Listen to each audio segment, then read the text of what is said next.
அந்த கூட்டத்துக்குள்ள வந்து திமுக காரங்க வந்துட்டாங்க, அந்த கூட்டத்தினுடைய நோக்கமே பாழாயிருச்சு அப்படிங்கிறது உடன்பாடு கிடையாது. ஒரு கூட்டம் ஒரு ஆர்ப்பாட்டம் பண்ணீங்கன்னா பல பேர் வரத்தான் செய்வாங்க, பல ஐடியாலஜி இருக்கிறவங்க உள்ள இருக்க தான் செய்வாங்க. அப்படின்னு பார்த்தீங்கன்னா நேற்று அந்த கூட்டத்துக்கு போய் சிபிஐ முத்தரசன் தோழர் பேசுகிறாரு, பல கட்சிகள் பேர் சொல்கிறாரு.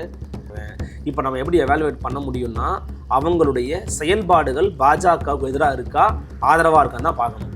இப்போ நீட் விவகாரம் எடுத்துப்போம், பிரச்சனையை வச்சு தான் நம்ம பேச முடியும். இப்போ நீட் எடுத்துக்கிடுவோம், நீட்டை தாவேக அரசு ஆதரிக்க எதிர்க்குதா? எதிர்க்குது. போராட்டம் பண்ணுறதுக்கு இடம் கொடுத்துருக்காங்களா கொடுக்கலையா? கொடுத்துருக்காங்க. தொடர்ச்சியாக போட்டு அடக்குமுறையை ஏவி இரவோடு இரவாக கைது பண்ணி சிறையில் அடைச்சி அதை மாதிரி தடியடி நடத்தி காயப்படுத்தி அந்த மாதிரி ஏதாவது மோசமாக நடந்துக்கிட்டாங்க தொடர்ச்சியாக. ஆமாம், இங்கே உட்காந்தா நீங்கள் எதுவும் நீட்டை அபாலிஷ்லாம் பண்ண முடியாது, நீங்கள் வந்து நம்ம வந்து பார்லிமெண்ட்டில் தான் போய் இந்த அபாலிஷன் பில்லை வந்து கொண்டு வர முடியும் அப்படின்னு சொல்கிறாரு. ஆனால் அதற்கான ஒரு உந்து சக்தியாக இந்த போராட்டங்களை பயன்படுத்த முடியும் அல்லது பயன்படுத்தி இருக்கிறாங்கங்கிறதா வரலாறு. அவங்களும் இதை விட அதிதீவிரமான போராட்ட காலங்களை ஆர்ப்பாட்டங்களை ஏற்படுத்தியிருக்க முடியுமே, ஏன் நீங்கள் பண்ணலை? ஏன் நீங்கள் தெருவுக்கு தெரு வீதிக்கு வீதி நீ தான் உங்கள்கிட்ட இருக்கும்போதே ஒன்றும் பண்ணலையப்பா? அவர்கிட்ட தான் 40 MP இல்லை, ஒரு MP கூட இல்லை தாவேகா கிட்ட. 29க்கு மேலே இந்த கேள்வி, இந்த ஆட்டத்தை தாவேகா ஆட முடியாது. 29க்கு மேலே ஓ MP என்ன பண்ண நம்ம கேள்வி கேட்போம்.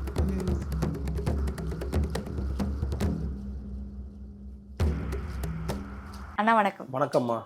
இப்போ டெல்லியில் காக்ரோச் ஜனதா பார்ட்டினர் கிட்டத்தட்ட 36 நாட்களுக்கு மேலாக நீட் வினாத்தாள் கசிவுக்கு எதிராக போராட்டம் பண்ணிட்டு இருந்தாங்க. அதாவது ஒன்றிய கல்வி அமைச்சர் தர்மேந்திர பிரதான் பதவி விலகணும்.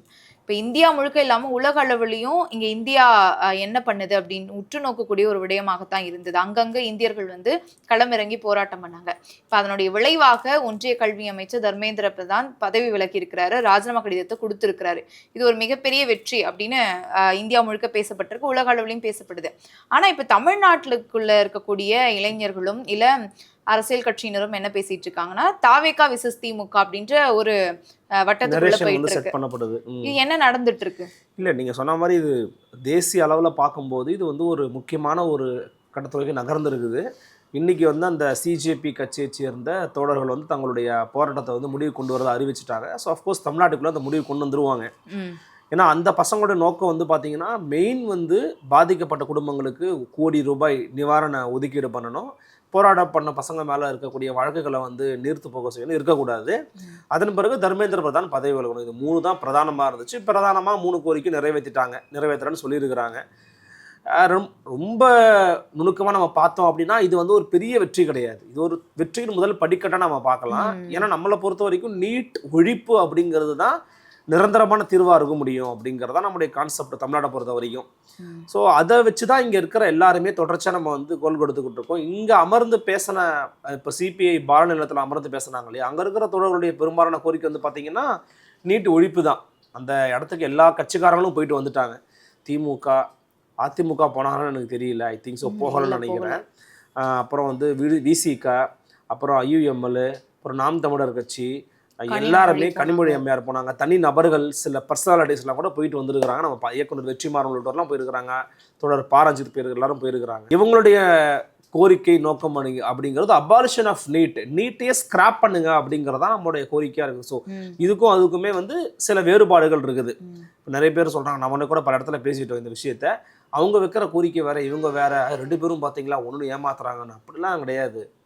நாம் இவ்வளவு நாளாக தொடக்கத்துலேருந்து கத்தி பேசிக்கிட்டு இருந்தோம். அவங்க இப்போ தான் நீட்டை பற்றின பிரச்சனையை புரிஞ்சுக்கிறாங்க. அப்போ நீட்டு மாநில உரிமைக்கு எதிரானது, நீட்டு கல்வி உரிமைக்கு எதிரானதுன்னு அவங்க புரிஞ்சுக்கிட்டு கொஞ்சம் நாள் ஆகும். அதுக்காக நம்ம வாயை பொத்திட்டு அமைதியாக இருக்க முடியாது. ஸோ நம்ம தொடர்ச்சியாக அந்த குரலை நம்ம கொடுத்துக்கிட்டு தான் இருக்கணும். அதை நம்ம கொடுக்குறோம், அது நல்ல விஷயம்.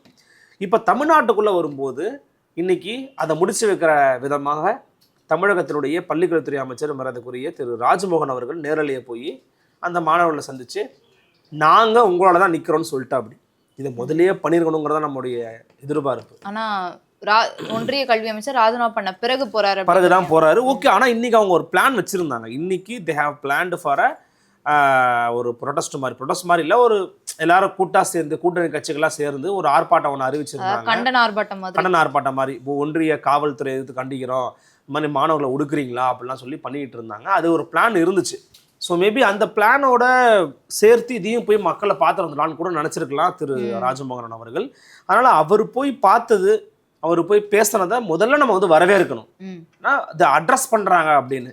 பட் அந்த அட்ரஸ் வந்து ரொம்ப தாமதமாக பண்ணியிருக்கிறாங்கங்கிறதா ஒரு சின்ன ஒரு வருத்தம். அட்ரஸ் பண்ணியிருக்கிறத முதல்ல நான் வரவேற்கிறேன். இப்போ அந்த இடத்துல வந்து பார்த்தீங்கன்னா அவருக்கு எதிரான கோஷங்கள் எழுப்பப்படுறது, நீ வந்து பிஜேபின்னு சொல்லு, நீ இவங்கன்னு சொல்லு, அவங்கன்னு சொல்லு, அந்த இடத்துல போயிட்டு அவங்கள பிரச்சனை பண்ணணுன்ற ஒரு நோக்கமும் ஒரு தேவையோ இருக்கான்னு கேட்டிங்கன்னா எனக்கு தெரிஞ்சு அது வந்து ரொம்ப அதீதமான விஷயமா நான் பார்க்குறேன். ம். இப்போது ஒரு 2 இதை ரொம்ப நுணுக்கமாக பகுப்பாய்வு பண்ணணும். ஏன்னா நம்மளை எந்த பக்கமும் தள்ளுறதுக்கு தயாராக இருப்பாங்க. நம்ம வந்து கோரிக்கையின் பக்கம் நிற்கிறோங்கிறதுக்காக தான் நான் மீண்டும் மீண்டும் வலியுறுத்தி பேச விரும்புகிறேன். அந்த கூட்டத்துக்குள்ளே வந்து திமுக காரங்க வந்துட்டாங்க, அந்த கூட்டத்தினுடைய நோக்கமே பாழாயிருச்சு அப்படிங்கிறது நம்ம உடன்பாடு கிடையாது. ஒரு கூட்டம் ஒரு ஆர்ப்பாட்டம் பண்ணிங்கன்னா பல பேர் வரத்தான் செய்வாங்க, பல ஐடியாலஜி இருக்கிறவங்க உள்ளே இருக்க தான் செய்வாங்க. அப்படின்னு பார்த்தீங்கன்னா நேற்று அந்த கூட்டத்துக்கு போய் சிபிஐ முத்தரசன் தோழர் பேசுகிறாரு, பல கட்சிகள் பேர் சொல்கிறாரு, என்டிகே பேர் சொல்கிறாரு, சீமான் பேர் சொல்கிறாரு, அவங்களாம் ஆர்ப்பரிக்கிறாங்க, எல்லாம் நாம் தமிழர் கட்சிக்காரங்களா என்ன? அப்படிலாம் ஒன்றும் கிடையாது. ஒரு ஒரு ஆர்கனைஸ் பண்ணப்படுதுன்னா அதுக்குள்ளே பல்வேறு விதமான சிந்தனையாளர்கள் உள்ளதாக வருவாங்க. அவனுடைய ஒற்றை நோக்கம்ங்கிறது நீண்டுக்கிற தரான நோக்கமாக தான் இருக்கான்னு நீங்கள் செக் பண்ணணும். ஸோ அதில் அப்படி வந்து இருந்திருப்பாங்க. திமுக காரங்களாம் வந்துட்டாங்க, இதனுடைய நோக்கமே ஸ்பால் ஆயிருச்சு, இவங்க தான் வந்து ஹைஜாக் பண்ணிட்டாங்கன்னு சொன்னது பச்சை பொய். அது யாரும் ஹைஜாக்லாம் பண்ணலை. அப்படி பேசுறதுங்கிறது உங்களுடைய இயலாமையினுடைய வெளிப்பாடு. ஆனா இப்போ ஜூலி போன்றவர்கள்லாம் ஜென்சி டிஎம்கே அப்படின்னு சில அடையாளங்களோட டிஷர்ட் போட்டு அவங்க கூட வந்து அடையாளங்களை தவிர்த்திருக்கலாம். எப்போதுமே சொல்றேனே, ஒரு பொதுவான ஒரு போராட்டம் வரும்போது ஜூலி போகக்கூடாதுன்னு சொல்றது சர்வாதிகாரத்திற்கு இணையானது. ஏன் ஜூலி போகக்கூடாது? இல்ல அந்த அடையாளத்தோட அந்த அடையாளத்தை மேபி மறுக்கலாம், நான் அதை ஒத்துக்கிறேன். எதுக்கு டிஎம்கேன்னு போட்டு உள்ள வரீங்க? இயல்பா வாங்க, ஒரு சாதாரண மக்கள் பிரஜையா வாங்க, வந்து நில்லுங்க, ஆர்ப்பாட்டத்தில் பங்கெடுங்க, குரல் கொடுங்க, முழக்கம் போடுங்க, கிளம்புங்க, அவ்வளவுதான். நீங்க இயல்பா வர்றதை தாண்டி இப்படி அடையாளத்தோட வரும்போது தான் சிக்கலுக்குரிய விஷயமா அது மாறுது. ஆனா அதை ஹைஜாக் பண்ணிட்டாங்கன்றதை நான் ஏற்கல. அதே சமயம் இவங்க இந்த மாதிரி ஒரு அமைச்சர் வராரு, உங்கள்கிட்ட பேசுறதுக்கு வராரு, உங்களை ஆதரவு கொடுக்குறேன்னு ஓப்பனா ஒரு ஸ்டேட்மெண்ட் கொடுத்து பேசும்போது அவங்கள நெருக்கடிக்குள்ளாக்க வேண்டிய அவசியம் இல்லை. இதில் இன்னொரு கேள்வி இருக்கு, உங்களுக்கு கூட தோணலாம், எதுக்கு தாவேக்காக நெருக்கடி கொடுக்கணும்? இப்போ தாவேக்கா அரசால என்ன பண்ண முடியும்? தாவேக்கா அரசு நினைச்சா என்ன பண்ணிருக்கலாம்?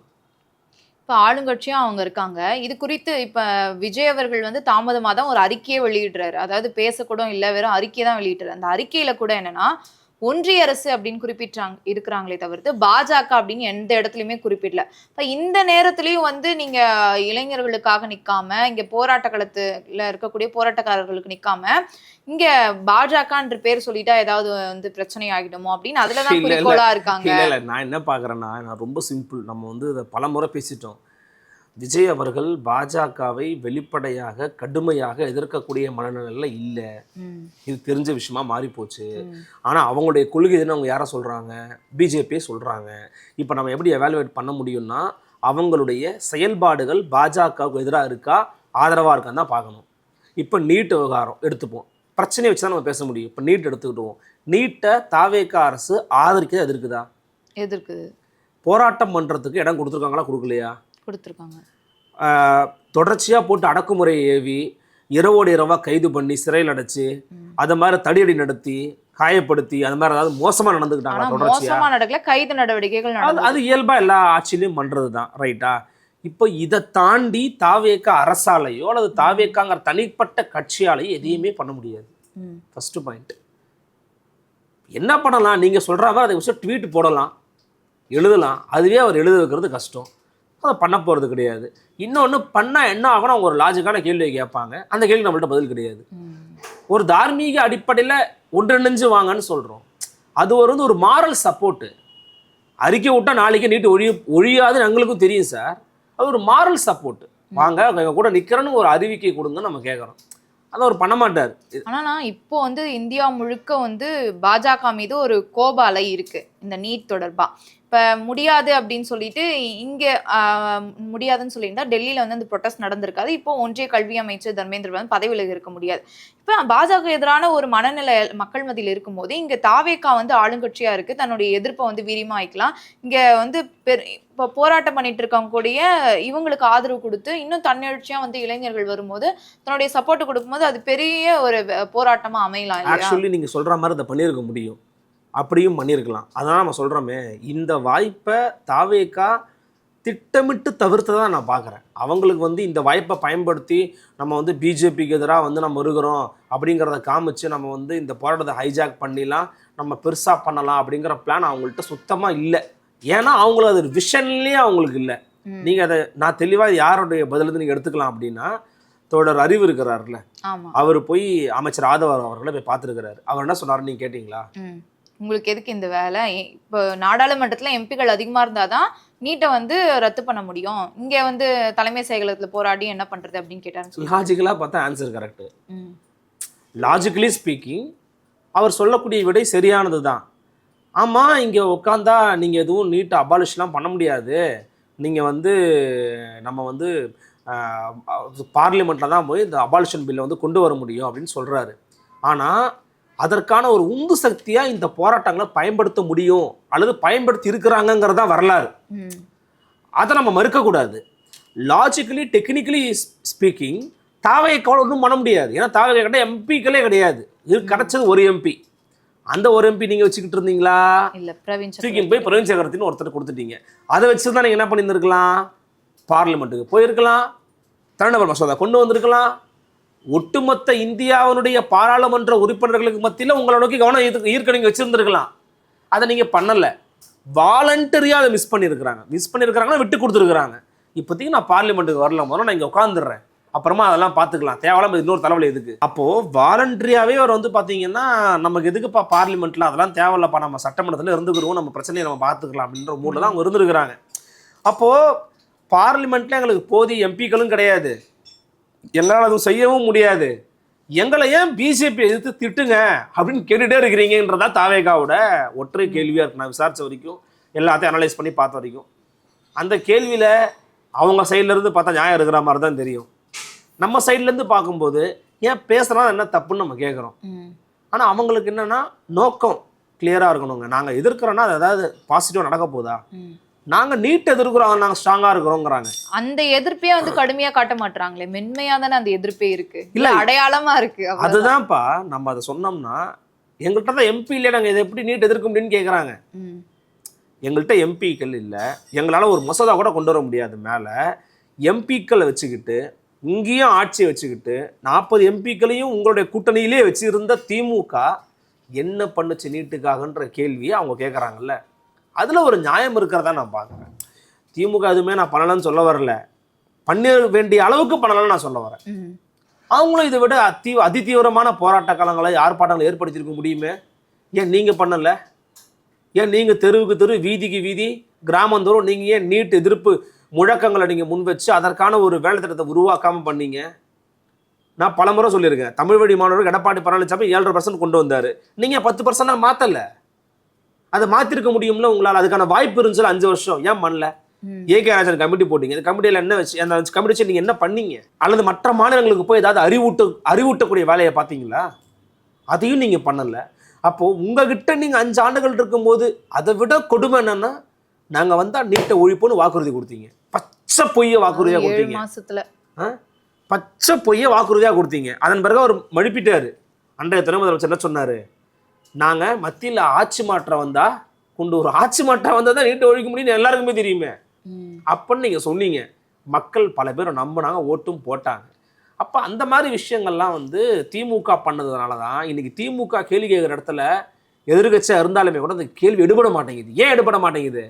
நீ தான் ஒன்றும் பண்ணலையே, நீ ஏன் அவனை கேள்வி கேட்கறான்னு கேட்குறாங்க. நீ தான் உங்கள்கிட்ட இருக்கும்போதே ஒன்றும் பண்ணலையப்பா. அவர்கிட்ட தான் 40 எம்பி இல்லை, ஒரு எம்பி கூட இல்லை தாவேகா கிட்ட. 29க்கு மேலே அந்த கேள்வி, இந்த ஆட்டத்தை தாவேகா ஆட முடியாது. 29க்கு மேலே ஓ எம்பி என்ன பண்ணால் நம்ம கேள்வி கேட்போம். தாவேகா எம்பி யாராவது மாறுவாங்கல்ல, உங்கள் எம்பி நீட்டுக்கு எதிராக பார்லிமெண்ட்டில் பண்ண ஸ்பீச் என்ன, ஆக்டிவிட்டி என்ன, அதை கேட்போம்.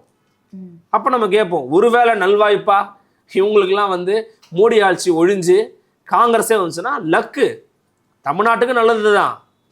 ஒரு வகையில் நீட்டு ஒழியும், நீட்டு விலக்க வாங்க முடியும், ஏன்னா நீங்கள் கூட்டணி கட்சி. ஆனா அவங்க தானே இந்த நீட் கொண்டு வந்தது.